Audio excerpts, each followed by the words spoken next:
안녕하세요. 미국 주식론 대학의 미준입니다. 7월 10일 오늘의 미국 주식 뉴스를 시작합니다. 새로운 한 주가 시작되는 월요일 날에도 미국 주식 투자의 정석을 지키고 있는 미준에 오신 것을 환영합니다. 미준 패밀리 여러분들 보람된 주말 만들어 가셨는지 모르겠습니다. 저는 개인적으로 굉장히 흡족한 주말을 만들었습니다. 토요일 날은 제가 금요일 날 잠깐 말씀드린 것처럼 미존 구독자 패밀리가 계셔서요. 그래서 집에 초청을 해서 함께 점심 식사 먹고 굉장히 즐거운 시간을 오랜만에 보냈고요. 또 일요일 날은 생산적인 일을 많이 했습니다. 그 중에 하나가 제가 최근에 이제 런칭한 미존 패밀리 멤버십이 있잖아요. 이 멤버십 안에 공개 영상을 이렇게 게시를 할 수가 있더라고요. 그래서 미존 라이프 멘토링 두 번째 영상을 게시를 하고 나서 공개를 했습니다. 그 얘기는요, 여러분들께서 멤버십에 가입하지 않으셔도 이 영상은 시청을 하실 수가 있거든요. 자, 보시는 것처럼 지금까지 1832분께서 이 영상을 시청하셨는데요.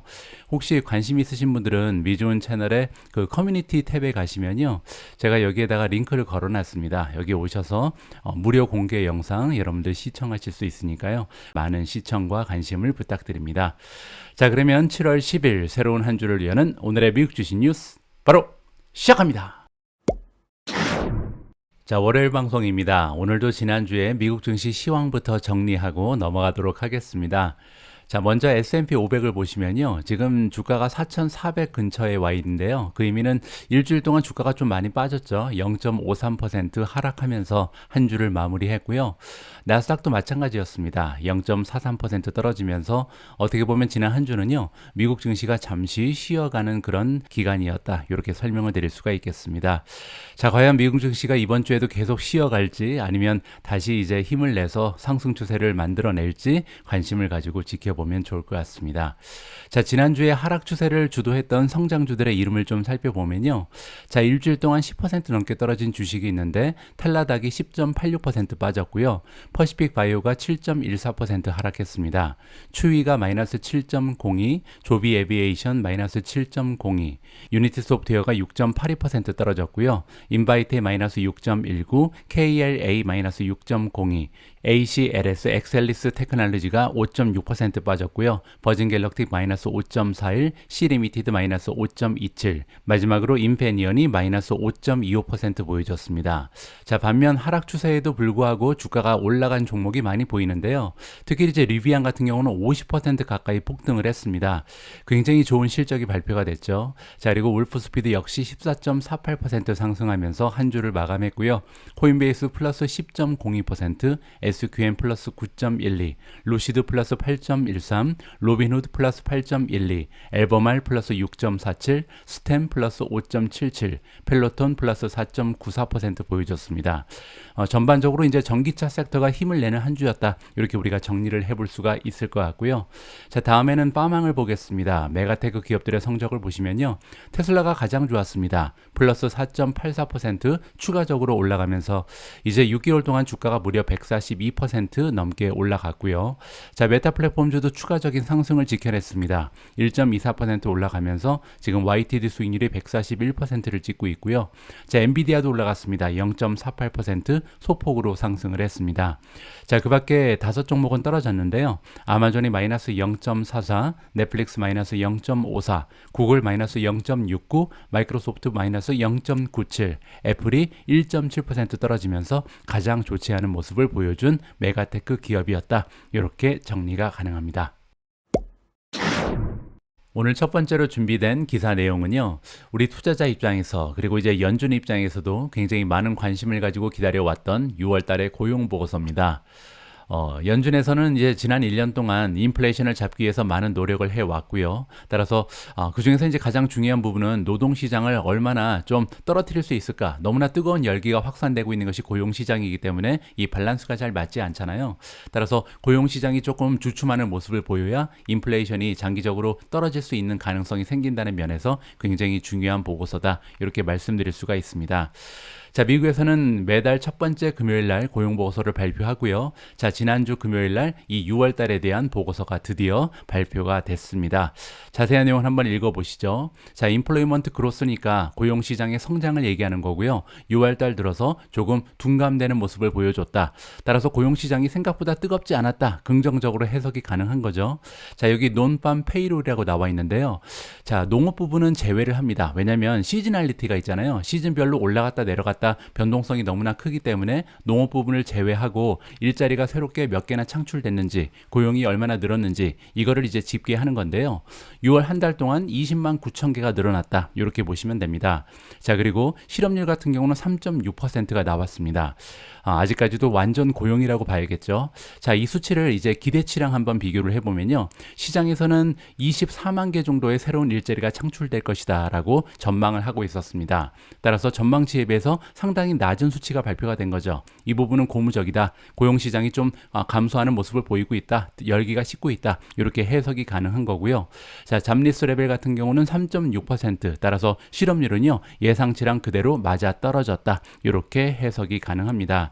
자, 여기 보시면요 20만 9천 개라는 일자리가 창출된 것이 과거 한 2022년 1월 달부터 쭉 보시면 조금씩 고용시장이 식고 있구나, 이런 느낌을 받기에 충분한 숫자였다는 것을 우리가 그림을 통해서 파악을 해 볼 수가 있고요. 자, 역사적인 관점을 봤을 때 이번에 발표된 20만 9천 개는요 지난달 5월 달에는 30만 6천 개였습니다. 따라서 한 달 전에 비해서 상당히 이제 고용시장이 식는 모습을 보여줬다. 여기에 우리가 의미를 부여할 수가 있을 것 같고요. 자, 그리고 이 수치는 2020년 12월 이후에 가장 낮은 수치라고 합니다. 따라서 20만 9천 개 굉장히 좋은 수치였다. 이렇게 정리를 해볼 수가 있겠죠. 자, 그리고 실업률 같은 경우는 지난달에 비해서 0.1%가 오히려 떨어졌습니다. 아직까지도 일자리 수가 주는 게 아니잖아요. 계속해서 좀 늘어가는 수추세가, 따라서 성장이 둔화된 거지 아직까지 고용시장은 뜨겁습니다. 그렇기 때문에 실업률은 아직까지도 계속 감소하는 모습을 보인다. 이렇게 생각해 볼 수가 있는 것 같고요. 자, 이번에는 웨이지, 임금을 보도록 하겠습니다. 임금 상승률도 굉장히 중요하죠. 인플레이션을 잡기 위해서는. 자, 여기 보시면 시급의 평균치가 0.4% 지난달에 비해서 상승을 했고요. 작년에 비해서는 4.4% 증가했습니다. 따라서 임금의 상승률이 뭐 엄청나진 않습니다. 4.4%면. 하지만 아직까지도 이 계속해서 임금이 상승하고 있다. 이 점을 우리가 파악해 볼 수가 있는 거죠. 자, 전반적인 평가를 들어보도록 하겠습니다. 자, 시카고의 이제 페드 프레지던트니까 의장이죠. 자, 시카고 지역의 연준의 의장을 맡고 있는 오스탄 굴스비라는 분이 지금 CNBC에 얘기하기를요. 잡 레포트 굉장히 좋았다라고 평가를 하고 있습니다. 왜냐하면 밸런스가 드디어 맞기 시작한다. 그리고 서스테이블 레벨이니까요. 고용시장이 조금씩 또 식는 모습을 우리가 예상을 해볼 수가 있겠다. 긍정적으로 평가를 하는 것 같습니다. 자, 이 그래프는 뭐냐면요. 지금 시급의 변화인데요. 계속해서 시급이 올라가는 추세가 감소하고 있죠. 따라서 4.4% 작년 대비에 추가적으로 올라갔긴 했지만 계속해서 시급의 성장률이 둔화되는 모습을 보인다. 이 부분도 우리가 긍정적으로 해석이 가능하겠죠. 자, 그리고 한 가지 더 고무적인 부분이 뭐냐면요. 이번에 비록 이제 20만 개가 넘는 일자리가 새롭게 창출이 됐지만 그 중에서요 6만 개는 민간 부분이 아니라 이제 공공 부분이었습니다. 따라서 정부에서 창출을 했다는 거죠. 따라서 이 부분을 제외하면요 좀 이 민간 부분은 생각보다 좀 추세가 좋지 않았다. 따라서 생각보다 뜨겁지 않았다. 이렇게 긍정적으로 해석이 가능할 것 같습니다. 자, 정부 부분에서 6만 개가 늘어났고요. 그리고 이제 헬스케어에서 4만 1,000개. 자, 소셜 어시스턴, 소셜 웰페어 쪽에 2만 4천 개가 늘어났고요. 마지막으로 건축 쪽이 괜찮았습니다. 2만 3천 개 정도 추가적으로 일자리가 발생했다. 자, 이렇게 금요일 날 발표된 고용 보고서를 정리를 해봤습니다. 자, 다음에는요, 주식 시장에 대한 전망을 살펴보도록 하겠습니다. 자, 두 개의 기관이 등장을 하는데요. 서로 상반된 의견을 제시하고 있습니다. 자, 첫 번째 기관은 골드만삭스고요. 골드만삭스가 예상하기를 S&P 500이 올 말이 됐을 때 4,500을 찍을 것이다. 자, 그 얘기는요. 지금 현재 이제 4,400 근처에 있기 때문에 한 2% 정도 올라가면서 올 한 해를 마무리할 것이다. 뭐 긍정적으로 평가가 가능합니다. 자, 우리의 베이스 라인은 계속해서 유지가 되고 있다. 자, 인덱스라는 것은 S&P 500을 얘기하는 거고요. 올 말이 됐을 때 4,500 정도로 마무리가 될 것이다. 자, 그 이유가 설명이 되고 있는데요. 자, 어닝이 계속해서 조금씩 조금씩 성장할 것이다 라고 긍정적으로 전망을 하는 것 같고요. 자, 멀티플은 변화가 없을 것이다. 따라서 제가 이제 누누이 말씀드리지만 주가는 실적 곱하기 멀티플이잖아요. 따라서 지금 현재 이 골드만삭스에서 보는 견해는 뭐냐면요. 올 말까지 어닝은 지금 생각했던 것보다 조금씩 성장을 나타낼 수 있다라고 긍정적으로 보는 거고요. 그리고 이제 어닝이 급상승하는 것이 아니기 때문에 지금 현재 멀티플이 그대로 유지될 것이다. 뭐 이런 식으로 우리가 정리를 해볼 수가 있겠습니다. 자, 하나를 더 보도록 하겠습니다. 이번에는 로스 MKM이고요. 자, 로스 MKM은 조금 견해가 다릅니다. 이코노미, 미국의 경제가 리세션에 빠져들 가능성이 높다. 따라서 어닝이 떨어질 것이다. 굉장히 부정적인 전망을 제시하고 있습니다. 자, S&P 500 인덱스는 지금 현재 멀티플 계산해 보면요. 19.4배의 형성이 되어 있다고 합니다. 여기 포워드라고 나와 있는 것은 미래를 얘기하는 거고요. 따라서 지금 현재 S&P 500에 속해져 있는 500대 기업이 있는데 이 500대 기업이요. 장차 1년 동안 만들어낼 것으로 기대되는 순이익에다가 19.4배를 곱해야 시가총액이 나온다. 따라서 전반적으로요. 멀티플이 굉장히 높은 수준이라고 얘기하는 거죠. 자, 어느 정도로 높냐면 2022년 4월 이후에 가장 높은 멀티플을 지금 보여주고 있다. 따라서 시장의 밸류에이션이 조금 높게 설정되어 있는 상황이다. 이 부분에 굉장히 부정적이라고 얘기하는 거고요. 자, 또 한 가지가 있는데요. 자, 지금 만약에 월가에서 환경을 맞이하고 있다면 어떤 환경 안에 있냐면요. 스테이블, 굉장히 안정적이거나 아니면 계속해서 어닝이 성장하고 있는 이런 환경의 안에 있다면, 그리고 또 한 가지 조건은 뭐냐면요. 인트레스트 레이트, 금리가 계속해서 떨어지는 환경에 있다면, 자, 이렇게 좋은 환경에 있다면 지금 19.4배는 용납될 수 있다. 뭐 정당화될 수 있다. 이렇게 얘기하는 거죠. 자, 근데 문제는 뭐냐면 지금 현재 상황은 그렇지 않다라고 얘기합니다. 따라서 19.4배 정도의 멀티플을 받을 수 있는 그런 투자 환경이 아니다. 이렇게 지금 설명을 하고 있는 거죠. 자, 금융기관인 로스 MKM이 지금 주장하는 바는 뭐냐면요. 지금 어닝을 보자. 어닝의 전망치가 S&P 500이 올 말이 되면 229.4달러를 만들어낼 수 있다. 이렇게 지금 전망이 나오고 있는데요. 이 수치는 2022년 봄에 비하면, 따라서 1년 전에는 이 수치가 230을 넘어갔거든요. 자, 그 얘기는 뭐냐면 S&P 500의 어닝 전망치가 조금씩 떨어지고 있다는 겁니다. 따라서 올라가는 것이 아니라 떨어지는 지금 환경이다. 따라서 지금 경제 상황이 좋지 않다. 이렇게 우리가 결론을 낼 수 있다는 거죠. 자, 로스 MKM에서 시장에 대해서 부정적인 전망을 가지고 있는 두 번째 이유가 설명되고 있는데요. 자, 이번에도 굉장히 중요한 얘기가 나옵니다. 바로 트레저리 일드인데요. 국채 금리입니다. 자, 지금 국채 금리가 너무나 많이 솟구치고 있다라고 얘기하고 있는데요. 자, 예를 들어서 2년 국채 금리 같은 경우는 지금 5%를 넘어가 있는 상황이고요. 10년 국채 금리 역시도 4%를 넘었습니다. 자, 이렇게 국채 금리가 있으면요. 우리가 멀티플을 계산할 수가 있습니다. 자, 100을 이 국채 금리로 나누면 20이 나오잖아요. 100 나누기 5%니까. 자, 그러면 20배가 지금 멀티플, 국채에 우리가 지불하는 멀티플이라고 보시면 됩니다. 자, 20년을 기다리면 원금이 회수가 된다. 이렇게 볼 수가 있는 거죠. 자, 그런데 중요한 거는요. 아까 S&P 500의 멀티플이 19배가 넘어갔잖아요. 자, 그렇게 되면 주식시장에 우리가 지불하는 멀티플, 그리고 국채시장에 지불하는 멀티플이 거의 비슷한 겁니다. 19배, 20배니까요. 자, 이게 말이 되지 않는다는 거죠. 왜냐하면 국채는요, 안전자산입니다. 원금 손실의 리스크가 없는 거죠. 자, 그런데 주식시장은 그렇지가 않잖아요. 원금을 언제든지 우리가 몽땅 날려버릴 수 있는 굉장히 커다란 리스크를 안고 투자하는 것이 주식시장입니다.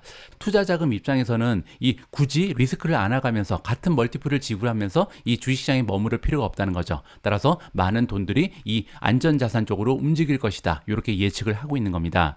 로스 MKM에서 조금 더 자세히 설명을 해주고 있는데요. 자, 마지막으로 우리가 포워드 멀티플, 그러니까 주식시장의 포워드 멀티플이 19배를 넘어가는 굉장히 높은 추세를 보였을 때는 채권 금리가 굉장히 낮았다라고 얘기합니다. 자, 그때는 미국의 2년 국채 금리가 2.54%까지 떨어져 있었고요. 10년 국채 금리는 2.75%에 불과했다.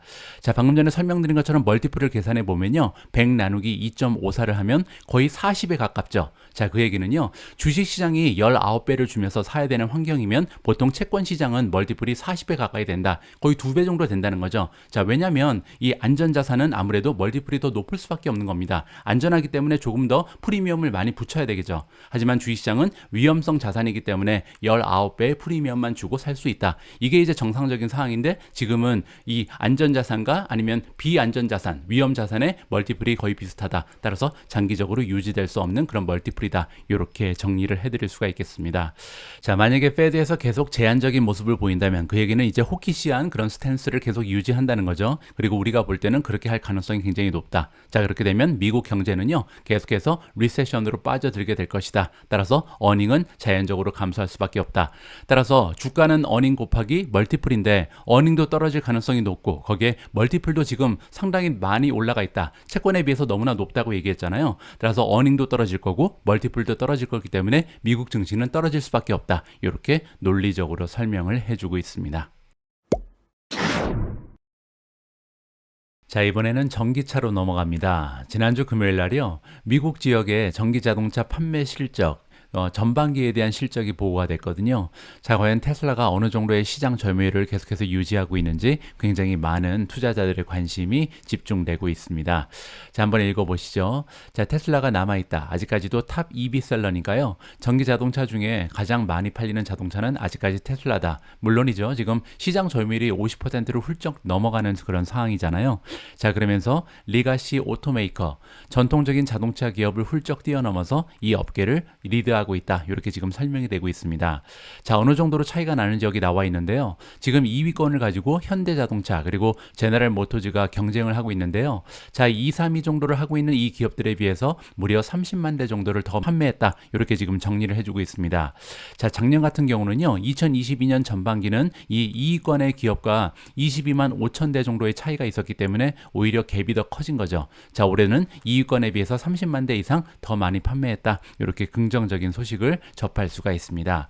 자, 여기 자세한 숫자가 나와 있는데요. 테슬라 같은 경우는 2023년 전반기 1월부터 6월까지 33만 6,892대를 지금 미국 쪽에서 판매한 것으로 나와 있고요.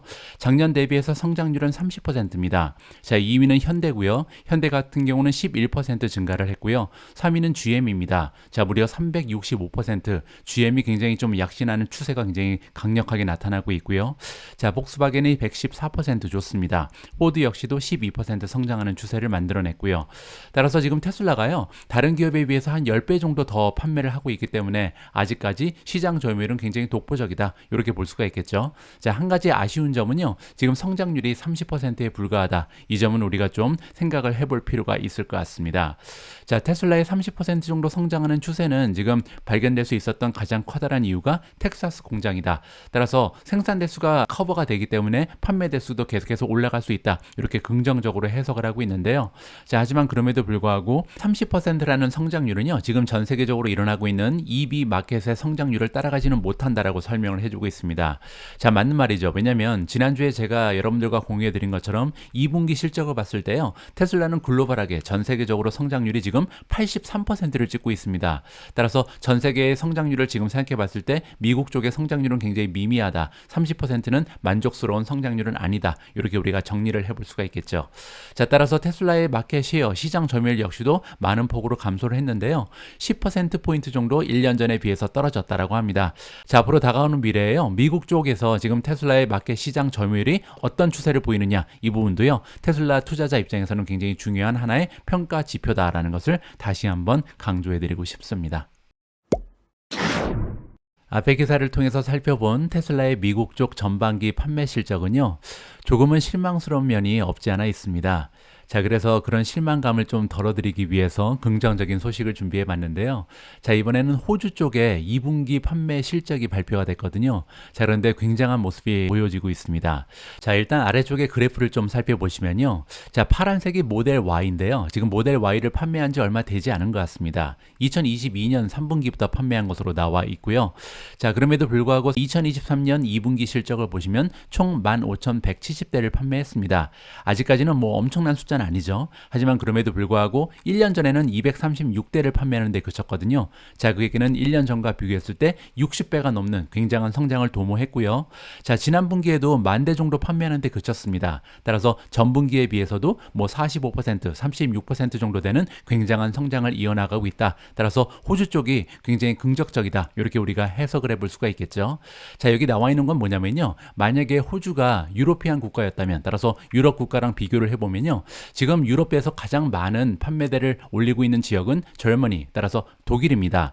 독일은요, 2023년 2분기에 15,728대를 판매했거든요. 그리고 나서 이제 만약에 호주가 유럽 기업이라면 15,170대는 2위에 해당한다. 굉장히 긍정적이죠. 3위는 프랑스, 사실 2위죠. 유럽 쪽의 2위는 프랑스가 14,352대, 그리고 제가 살고 있는 영국 쪽은 12,785대에 불과하다. 따라서 호주 쪽이요, 굉장히 잘 나간다는 것을 여기서 우리가 유럽과의 비교를 통해서 알아볼 수 있었습니다. 자, 다음으로 준비된 기사 역시도 테슬라 관련된 소식인데요. 자, 이번 기사 역시도 굉장히 흥미진진합니다. 자, 왜냐면요, 테슬라가 이번에 글로벌하게 커스터머 리퍼럴 프로그램을 개시한다라는 기사가 떴거든요. 자, 커스터머 리퍼럴 프로그램은 뭐냐면요, 리퍼럴은 소개시켜준다는 얘기입니다. 따라서 지금 현재 테슬라를 몰고 다니는 운전자들이 이제 친구한테 테슬라를 소개해주면요, 할인을 받을 수 있다. 따라서 얼마 전에 이제 중국 쪽에 이제부터는 가격 할인 자제하겠다, 뭐 이러한 공식적으로 선언이 있었잖아요. 어떻게 보면 조약 같은 거를 체결했는데 그거를 완전히 뭐 하루 만에 뒤집어 버린 거죠. 그래서 굉장히 좀 흥미진진한 그런 기사가 발견이 되고 있습니다. 자, 테슬라가 롤아웃했다, 출시했다, 개시했다는 거죠. 자, 새로운 프로그램을 개시했는데요. 글로벌리, 그 얘기는 이제 한 지역뿐만 아니라 전 세계적으로 동시다발적으로 이 리퍼럴 프로그램을 시작한다. 이렇게 이해가 가능합니다. 자, 리퍼럴 시스템에 대해서 설명을 해주고 있는데요. 만약에 이미 테슬라를 갖고 있는 고객이 소개를 해준다면 엑스트라 인센티브를 받을 수 있다. 그 얘기는요, 쉽게 얘기해서 할인을 받을 수 있다. 이렇게 이해가 가능합니다. 자, 이번에 소개되는 인센티브 프로그램 같은 경우는요, 지금 이름이 나와 있는데 리퍼 앤 언이라고 소개가 되고 있습니다. 자, 웹사이트에 이미 출시가 된 것을 알리고 있고요. 자, 캐시백을 $500 정도 해주는 것 같습니다. 따라서 할인이 한 60만 원, 70만 원 정도 된다. 이렇게 이해해 볼 수가 있는 거고요. 자, 미국 쪽의 기준으로 $500다. 자, 그런데 이번에 $500의 할인을 받기 위해서 어떤 조건이 달려 있냐면요, 일단 모델 3, 모델 Y에 한정되는 것 같고요. 자, 또한 풀 셀프 드라이빙 피처, 따라서 완전 자율주행을요, 3개월 정도 이제 구독을 해야 된다. 그럴 때만 이제 500파운드의 할인을 받을 수 있다. 캐시백을 받을 수 있다. 이렇게 이해가 가능합니다. 자, 이번 프로그램은 전체 라지스트 마켓, 지금 테슬라가 많이 판매되고 있는 대부분의 시장에 동시다발적으로 시작이 된다라고 나와 있고요. 미국은 물론이고 중국, 그리고 독일, 프랑스, 캐나다, 멕시코, 홍콩, 싱가포르에 동시적으로 시작이 됐다라고 합니다. 자, 그렇게 되면요, 지난주에 제가 여러분들과 공유해드린 것처럼 중국 기업들하고 만나서 자, 지금부터는 공정하게 우리가 가격 내리지 말고 경쟁을 하자, 이렇게 결의를 했잖아요. 그리고 나서 바로 이런 일이 발생을 했기 때문에 중국 기업들 입장에서는 조금 어떻게 보면 뒤통수를 맞은 기분이 아닐까 생각이 듭니다. 자, 중국에서도 지금 3,500위안이니까요. 환율을 계산해 보면 483달러 정도 환불을 받을 수 있다. 여기 나와 있는 것처럼 이그지스팅 오너, 따라서 중국 쪽에서 이미 테슬라를 몰고 있는 사람들이 추천을 해준다면 추가적인 할인을 받을 수 있다라고 나와 있습니다. 자, 제가 볼 때는요, 지금 현재 테슬라는요, 시장 점유율을 극대화하기 위해서 정말 많은 노력을 하는 것 같습니다. 가격 인하를 계속 진행하다가 이제는 가격 인하를 적극적으로 하기가 좀 어려워졌잖아요. 그랬더니 이번에는 리퍼럴 시스템을 들고 나왔다. 자, 거기에다가 자율주행을 3개월 그냥 구독권을 포함을 시켰잖아요. 자, 그 얘기는 자율주행을 슬슬 시동을 거는 것이 아닐까 개인적으로 기대감을 높여봅니다. 자, 다음으로 소개해드릴 기사 내용은요, 개인적으로 굉장히 중요한 의미가 담겨져 있다고 생각을 합니다. 자, 이 기업들은, 이러한 종목들은 이제 턴업 프로핏이니까요, 지금까지는 만년 적자 기업이었는데 흑자로 전환할 가능성이 있는 그런 종목들이다 라고 소개를 해주고 있습니다. 자, 조금 더 자세한 내용을 읽어보시죠. 자, 제프리즈가 지금 eyeing the company, 따라서 제프리즈가 관심을 가지고 지켜보고 있다 라고 나와 있고요. 자, 어떤 기업들을 지켜보고 있냐면요, 바텀 라인이 형성되고 있는, 자, 기업의 실적을 평가할 때요, 가장 위에 있는 것을 탑 라인이라고 그러고요, 이건 매출입니다. 그리고 바텀 라인은 바닥에 있는 거잖아요. 이거는 순이익을 얘기합니다. 매출에서 모든 비용을 다 쓰고 나서 남아있는 게 이제 순이익이잖아요. 자, 순이익이 향상되고 있는 기업에 관심을 갖고 있다. 이렇게 우리가 해석을 해볼 수가 있겠죠. 자, 기업들의 주식을 사야 되는데요, 어떤 기업들의 주식을 사야 되냐면 여기 나와 있는 것처럼 피봇을 보이는 주식을 사라. 피봇이라는 것은 굴절이라는 뜻입니다. 따라서 한 방향으로 가다가 갑자기 방향이 선화된다는 거죠. 자, 어떤 방향이었냐면 계속해서 돈을 잃고 있는 기업이었습니다. 적자 기업이었다는 뜻이죠. 자, 그런데 갑자기 방향을 선회해서 making money, 돈을 벌기 벌기 시작한다. 따라서 만년 적자 기업이 흑자로 전환하는 그런 기업을 찾아서 투자를 해라. 자, 그렇게 되면요, 아웃퍼폼한다. 그 얘기는요, 시장의 평균적인 수익률을 넘어선다는 거죠. 무려 several hundred bp니까요. 그 얘기는 한 7%, 8% 정도 시장의 평균 수익률을 넘어서는 경향이 있다. 통계적으로 그렇다고 제프리지가 얘기해주고 있습니다. 자, 이렇게 기업이 갑자기 적자에서 흑자로 전환하는 이유들이 여기 설명이 되어 있는데요. 뭐 때때로 스케일이 갑자기 일어나는 거죠. 그 얘기는 대량 생산이 가능해지고 대량 판매가 가능해지면, 뭐 테슬라도 그렇게 됐었잖아요. 공장의 수가 늘면서 대량 생산이 가능해지면서 적자에서 흑자로 전환한 것이 2020년의 상황이었죠. 자, 아니면 마켓 익스펜션. 자, 이 부분도 굉장히 중요합니다. 이 얘기는 시장이 갑자기 팽창한다는 겁니다. 자, 시장이 커진다는 것은요, 결국 판매할 수 있는 시장이 많다. 그 얘기는 갑자기 판매량이 증가하면서 적자에서 흑자로 전환될 가능성이 굉장히 높다는 거죠. 뭐 그 밖에도 갑자기 프로덕트, 제품이 굉장히 좋은 게 나오는 그런 경우에도 적자에서 흑자로 전환하는 경우가 있고요. 자, 때로는 이제 비용의 절감을 통해서, 예를 들어서 우버 같은 경우죠. 우버 같은 경우가 굉장히 좀 비용을 잘 절감하면서 갑자기 적자에서 흑자로 전환을 했죠. 자, 프로덕티비티 부스트도 마찬가지입니다. 생산력을 극대화시키면서 생산성이 향상됐기 때문에 적자에서 흑자로 전환하는 경우도 있다. 자, 어떤 경우가 됐건 어쨌든 중요한 것은요, 갑자기 이제 영업적인 효율성이 증가하면서 기업이 적자에서 흑자로 전환하는 시점이 있는데, 이런 기업을 찾아서 투자해라라고 제프리즈에서 안겨주고 있습니다. 자, 제프리즈가 이런 기업을 찾아서 리스트를 만들었는데요. CNBC에는 그런 기업들 중에서 딱 5개만 공개를 해주고 있습니다. 첫 번째 기업의 이름은 소파이고요. 두 번째는 알파벳 홀딩스, 세 번째 보잉, 네 번째 블룸 에너지 코퍼레이션, 마지막으로 드라프트 킹이 추천이 되고 있습니다. 자, 그런데요, 사실 적자에서 흑자로 전환되는 그런 종목을 찾는 방법은요, 굉장히 심플합니다. 제가 좀 보여드릴 텐데요. 여러분들이 구성해 놓으신 관심 종목들이 있는 포트폴리오가 있잖아요. 자, 그 포트폴리오, 저 같은 경우는 미존 4차 산업혁명 포트폴리오에 제가 관심을 가지고 있는 모든 테크주 그리고 성장 주식들이 들어가 있습니다. 60개가 넘는 종목들이 이 안에 들어가 있는데요. 자, 그 중에서 과연 어떤 종목이 적자에서 흑자로 전환하는지 이 추세를 제가 잠깐 보여드리도록 하겠습니다. 자, 여기 밸류에이션으로 들어가셔서 첫 번째 있는 게 PETTM이 있습니다. PETTM은요, PE 레이시오인데 과거 12개월을 기준으로 하는 거죠. 따라서 지금 현재 기준으로 봤을 때 적자를 보이고 있는 기업을 찾기 위해서 여기를 기준으로 정렬을 해야 됩니다. 자, 여기 기준으로 정렬을 했을 때 가장 위에 있는 기업은 PE 레이시오가 가장 좋은 기업이죠. 자, 그러면 밑으로 쭉 내려오시면요, 지금 PE 레이시오가 가장 좋지 않은 기업이 나오겠죠. 바로 적자 기업들이 나오기 시작합니다. 자, 그런데 중요한 점은요, 지금 현재 과거 12개월을 기준으로 했을 때는 적자 기업이었는데 갑자기 PE 포워드를 보시면, 그 얘기는 향후 1년 동안 만들어낼 것으로 기대되는 순이익을 기준으로 하면 갑자기 흑자를 보이는 기업들이 등장을 하거든요. 이 기업들을 찾아서 투자라는 거죠. 자, 여기 보시면 UiPath가 지금 현재로서 과거에는 적자였는데 앞으로 다가오는 1년 동안은 흑자로 전환할 것이다라는 것을 우리가 확인해 볼 수가 있고요. 자, 밑으로 좀 내려오시면 로빈후드도 마찬가지입니다. 과거에는 흑적자, 앞으로 다가오는 1년 동안은 PE가 31.6배 형성이 될 것이다. 스노플레이크도 마찬가지죠. 유니티 소프트웨어도 지금 갑자기 흑자로 전환할 것으로 예측이 되고 있고요. 자, 밑에 내려오시면 데이터 독도 보이고요. 자, 파이버가 16.7 굉장히 좋네요. 그죠? 자, 밑으로 내려와서 C리미티도 19.1배 갑자기 적자에서 흑자로 전환을 하고요. G스케일러 밑에 클라우드 플레어도 보이고요. 다큐사인도 19.44배로 갑자기 P 레이쇼가 등장을 하죠. 팔란티오도 마찬가지입니다. 스퀘어 그리고 우버 역시도 적자에서 흑자로 전환할 것으로 예상이 되고 있고요.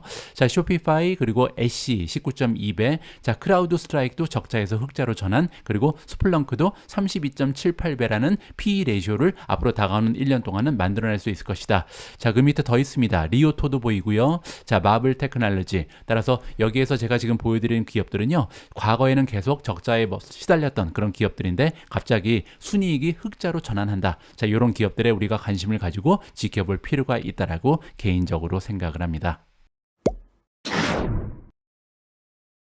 바로 앞에서 살펴본 기사의 내용을 정리해 보면요, 제프리즈라는 투자 기관에서 조언을 해주기를, 특히 이제 우리 같은 성장 주식에 투자하는 투자자 입장에서는요, 하나의 종목의 진입 시기를 결정하는 게 그렇게 쉽지가 않습니다.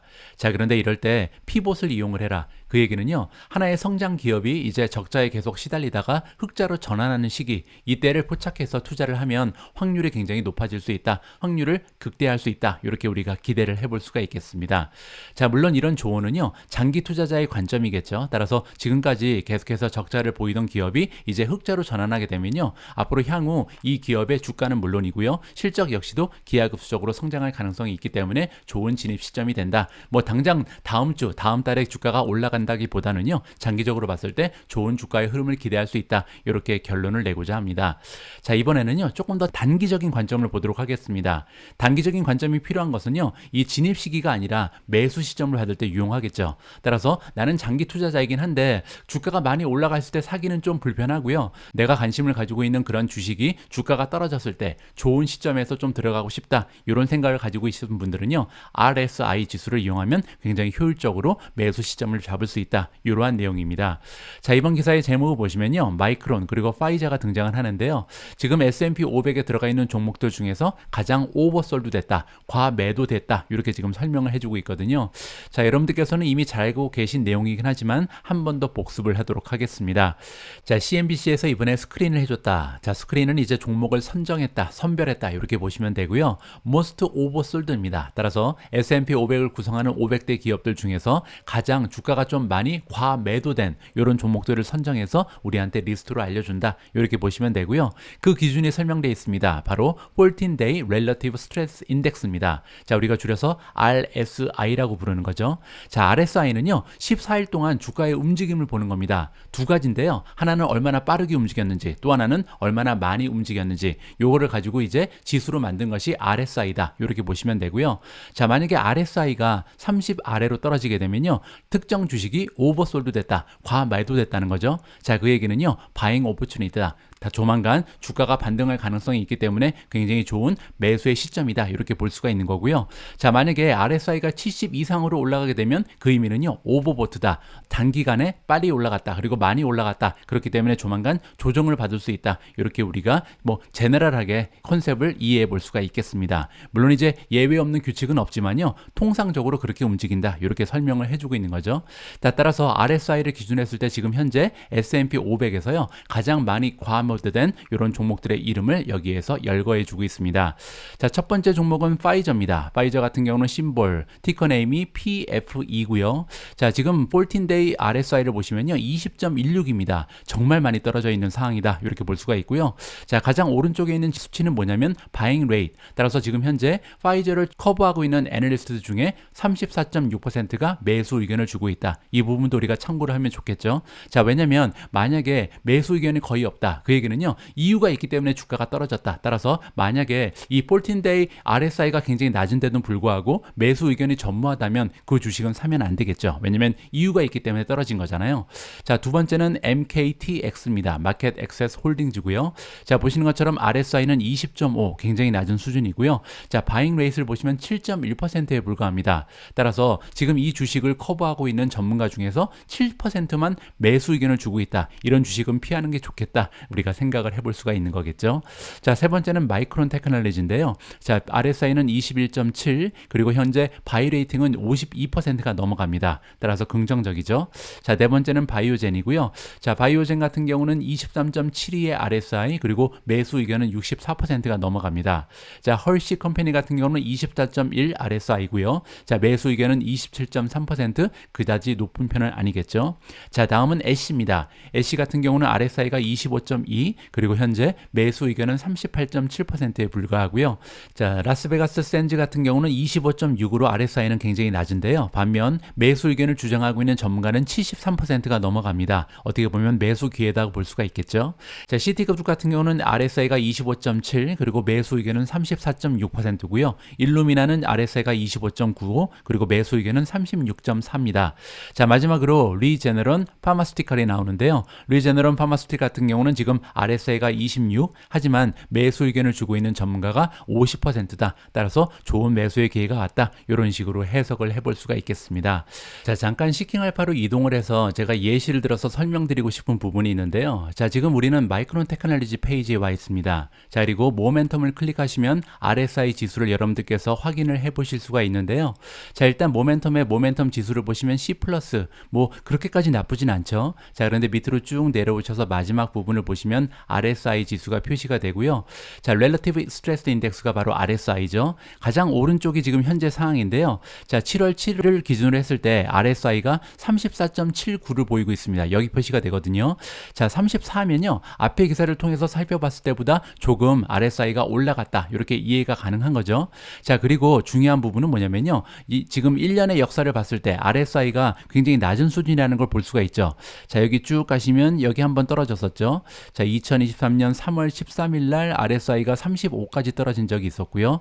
조금 더 가서 과거를 보시면 여기는 좀 낮았습니다. 자, 32.14까지 떨어진 적이 있었고요. 자, 여기가 가장 낮았네요. 여기 보시면 28.99를 찍은 적이 있습니다. 자, 아래쪽에 있는 그래프가 지금 RSI고요. 위쪽에 있는 그래프가 주가인데, 자, 여기부터 주가 흐름을 보시면요. 주가가 쭉 올라가고 있습니다. 자, 여기도 마찬가지죠. RSI가 바닥을 찍은 다음에 주가가 쭉 올라가죠. 자, 여기도 보시면 RSI가 낮은 수치를 보인 다음에 주가가 계속해서 우상향하는 것을 볼 수가 있죠. 자, 여기는 반대인데요. 자, RSI가 굉장히 높았습니다. 여기 보시면 RSI가 73, 70을 넘어갔었죠. 따라서 과매수 됐었죠. 자, 그리고 나서는 주가가 계속해서 하락하는 추세를 보여줬습니다. 그리고 나서 지금 현재 7월 7일 기준으로 했을 때 34까지 떨어져 있는 상황이다. 따라서 마이크론 테크놀로지의 주가가 지금부터는 조금 반등을 보일 수 있지 않을까. RSI 지수를 통해서는 그렇게 우리가 예측이 가능하다. 이렇게 마무리를 해드리겠습니다. 자, 오늘 마지막으로 준비된 기사는 메타 플랫폼주 관련된 소식이고요. 자, 메타가 지난주 목요일날 런칭한 트레드가요, 굉장한 추세를 보이고 있습니다. 자, 사용자의 숫자가 7천만 명을 넘어갔다라고 지금 이 기사에서 알려주고 있고요. 자, 그래서 뱅크 오브 아메리카에서 우리의 기대를 넘어섰다. 굉장히 좋은 추세를 만들어내고 있다. 이렇게 칭찬을 해주고 있다는 소식입니다. 자, 메타 플랫폼즈가 지난주에 출시한 트레드가 지금 현재 5천만 명의 사용자를 넘어섰다라고 나와 있죠. 자, 이 수치는요, CEO인 마크 저커버그가 지난주 금요일날 자랑했던 수치입니다.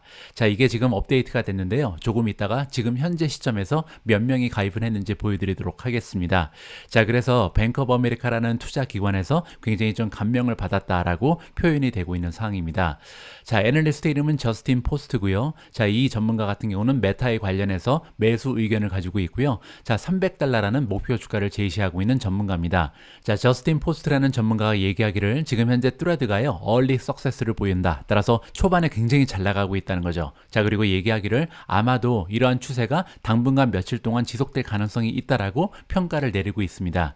자, 그 이유는 뭐냐면요, 두 가지 정도가 있는 것 같은데, 첫 번째로 인스타와 지금 인티그레이션이 돼 있다. 따라서 인스타그램을 이용하고 있는 사람들이 계속해서 옮겨가고 있잖아요. 이게 첫 번째 굉장히 좀 긍정적인 부분이고요. 두 번째는 스트롱 프레스 커버리지입니다. 지금 현재 이렇게 주식 관련된 뉴스를 보면요, 굉장히 좀 많이 뜨거든요. 따라서 트레드가 굉장히 곽강을 받고 있다. 많은 사람들의 관심을 받고 있기 때문에 계속해서 사용자의 증가 추세가 이어질 가능성이 높다. 이렇게 정리를 해볼 수가 있겠죠. 자, 포스트가 전망하기를 트레드가요, 앞으로 다가오는 미래 2024년 메타의 매출을요, 적어도 1%에서 2%포인트 정도 올려줄 가능성이 있다. 이렇게 긍정적으로 전망을 하고 있습니다. 자, 어떠한 논리가 있는지 한번 읽어보면 좋을 것 같은데요. 자, 트레드라는 애플리케이션이 성공하는 것을 전제로 한다면, 자, 성공의 의미가 여기 써 있습니다. 2억 5천만 명이 성공입니다. 따라서 다가오는 2024년에 1년도 더 남았죠. 자, 내년까지 만약에 사용자 수를요, 2억 5천만 명까지만 늘릴 수 있다면 그건 이제 성공이라는 거죠. 자, 그렇게 되면 내년부터는 메타가 슬슬 매출을 올리기 시작할 것이다 라고 예상을 하고 있는데요. 자, 매출의 수준은 트위터가 지금 만들어내고 있는 평균 수익의 50% 정도가 될 것이다. 자, 여기 오타가 하나 있습니다. APRU라고 써 있는데요. 원래는 ARPU죠. Average Revenue Per User를 얘기합니다. 한 사람당 기여하는 매출을 얘기하는 거고요. 지금 트위터 같은 경우는 한 사람이 $23 정도를 매년 매년 비용을 지불하고 있다. 이렇게 이해가 가능한데요. 자, 메타는 23달러까지 필요 없다는 거죠. 여기에 한 반 정도만 할 수 있다면, 그리고 사용자의 수가 2억 5천만 명만 찍을 수 있다면 그 의미는 뭐냐면요. 내년에 20억에서 30억 달러 정도를 추가적으로 이 스레드에서 만들어낼 수 있을 것이다. 이러한 전망이 대두된다고 합니다. 자, 따라서 포스트의 의견에 따르면요. 지금 현재 추세가 굉장히 좋고 당분간 이러한 사용자 증가 추세가 이어질 가능성이 높다. 자, 그리고 내년까지 만약에 2억 5천만 명만 달성을 한다면, 그리고 지금 현재 트위터의 사용자들이 지불하는 금액의 반 정도만 지불하는 그런 현상이 발견된다면요. 자, 지금 메타 입장에서는 없던 매출이 20억 달러에서 30억 달러 정도 추가적으로 만들어질 수 있다. 굉장히 긍정적인 전망을 내비치고 있습니다. 자, 지금 화면에서 보실 수 있는 것처럼 방금 전에요. 자, 메타 플랫폼즈가 런칭한 스레드의 사용자 수가 1억 명을 돌파했습니다. 정말 굉장한 추세죠. 왜냐면 금요일날 지금 저커버그가 5천만 명 돌파했다고 자랑을 했잖아요. 그게 불과 3일 전입니다. 자, 그런데 3일 전에 5천만 명이었던 사용자 수가 이제 3일 후에 이미 1억 명으로 넘어섰다. 따라서 지금 초반에 엄청나게 잘 달리고 있는 것이 메타의 새로운 비즈니스 모델 스레드라. 이렇게 정리가 가능할 것 같습니다. 7월 10일 보내드린 오늘의 미국 주식 뉴스는 여기까지입니다. 자, 새로운 한 주 첫 번째 방송도 함께 해주셔서 감사합니다. 자, 이번 주에도 미국 증시에 발표되는 여러 가지 소식들 매일매일 잘 취합해서 일주일 동안 여러분들 투자 활동에 도움될 수 있는 자료 계속해서 여러분들과 공유해 드릴 수 있도록 하겠습니다. 우리 모두가 미국 주식 투자로 은퇴하는 그날까지 다 함께 화이팅입니다. 행복한 하루 되세요. 감사합니다.